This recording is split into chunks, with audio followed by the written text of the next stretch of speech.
ونستعينه ونستغفره ونؤمن به ونتوكل عليه أما بعد أعوذ بالله من الشيطان الرجيم بسم الله الرحمن الرحيم إن الله وملائكته يصلون على النبي يا أيها الذين آمنوا صلوا عليه وسلموا تسليما اللهم صل على سيدنا محمد وعلى آل سيدنا محمد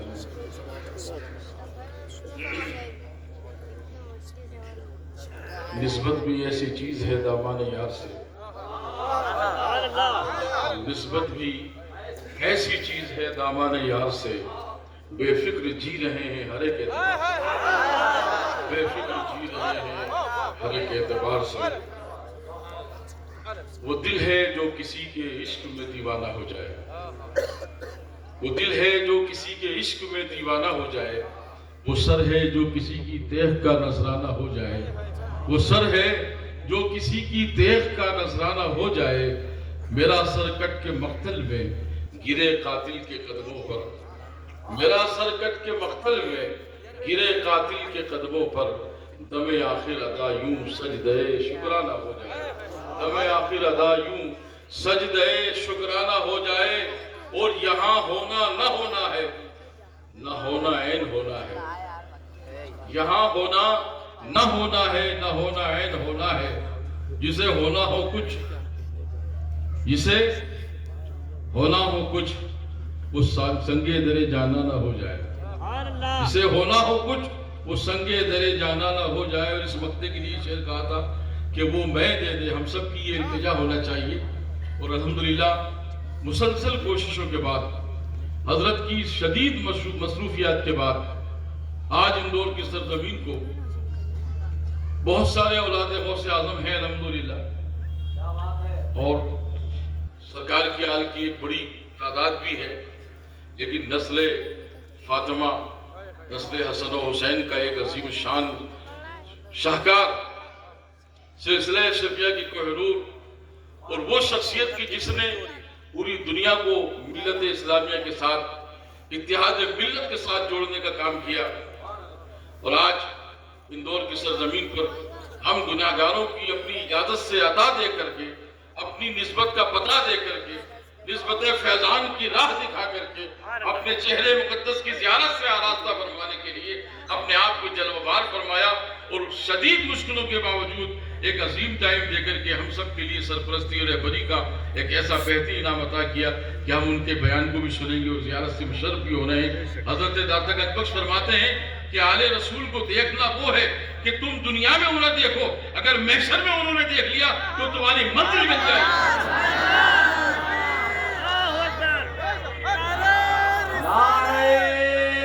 تکبیر، نعرہ رسالت، جانشین مختوم اشرف، نبی رہے اعلیٰ حضرت اشرفی، عرص اشرفی بابا، فیضان سرکار برہان پور،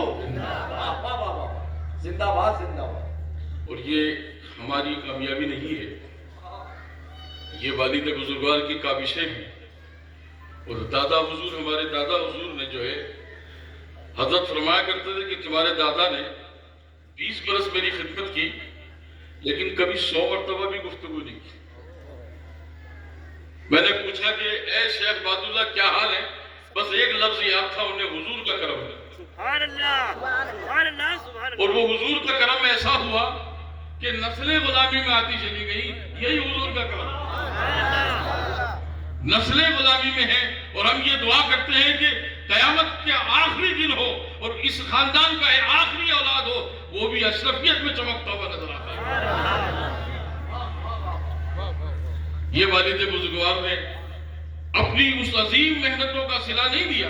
بلکہ اندور کے یعنی مدھیہ پردیش کی ایک جانی مانی شخصیت تھے، اور ایسے انجینئر تھے کہ ودھان سبھا بھون جو آج مدھیہ پردیش کا کھڑا ہے، والد بزرگوار نے اسے تعمیر فرمایا۔ اور اندور کی نہیں، ہندوستان کی عظیم عمارتیں جو آج چمک رہی ہیں، وہ عبد الواحد برکت اللہ اشرفی کی کارکردگی جو حیاتی زندگی میں انہوں نے کی تھی۔ اور پھر ایک کرم جو ہوا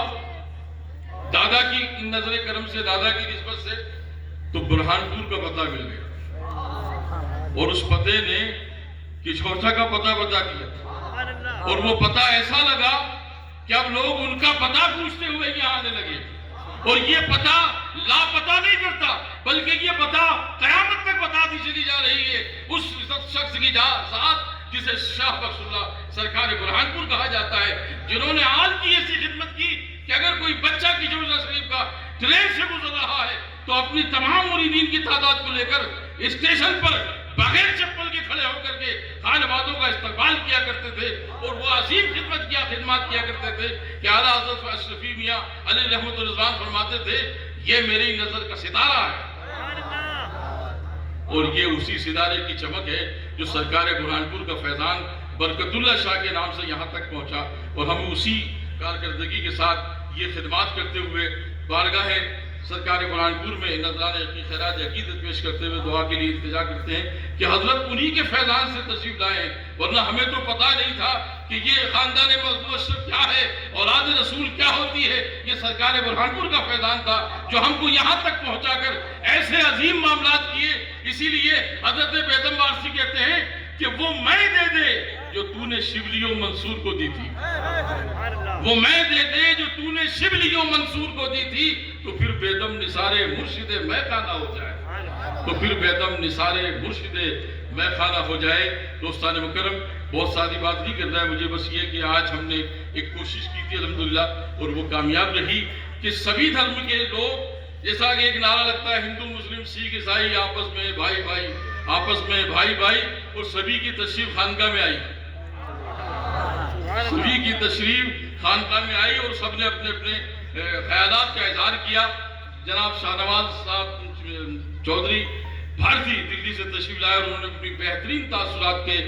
کا اظہار کرتے ہوئے ہمیں یہ پیغام دیا ہے کہ متحد ہیں تو بدل ڈالیں زمانے کا نظام، اور منتشر ہیں تو مرے شور مچاتے کیوں ہیں۔ دوستان مکرم، میں مبارکباد دیتا ہوں شاہ نواز صاحب کو کہ وہ اپنی کاوشوں کو جاری رکھیں، اور یہ ملک چونکہ امن و سکون کا گہوارہ ہے اور ہمیں اسی چیز کی اہم ضرورت ہے، اگر یہ بنی رہی تو ہماری زندگی کامیاب رہے گی، آسانیاں بستیوں میں رہیں گی، دیش ترقی کی طرف جائے گا۔ آج آپ دیکھ رہے ہیں حالات اتنے نازک ہیں، ہر طرح کا ماحول بگاڑ کر کے روٹی سے لوگ پریشان ہو گئے، ایسا بھی دور گزرا،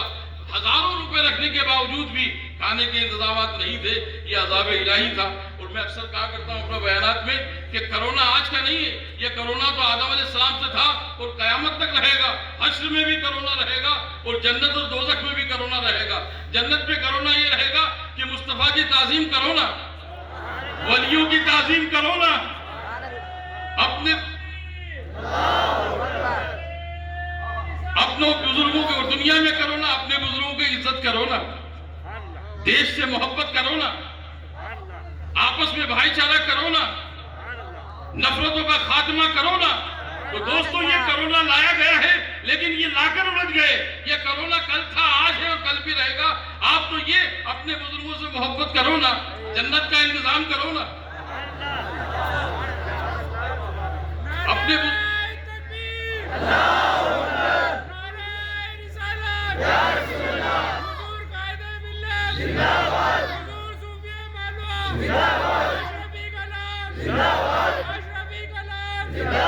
حضرت سے دعا کریں، التجا کریں گے کہ وہ دعا کریں کہ ہمارا خاندان سلامت رہے، والدہ کی موجودگی بھی ہے الحمدللہ، ان کا سایہ سلامت رہے اور اس سلسلے کے غلام سلامت رہیں۔ بس آخری بات کہ فضا کچھ ایسی بناؤ کہ اتحاد رہے، زمانے والوں کو صدیوں تمہاری یاد رہے۔ السلام علیکم۔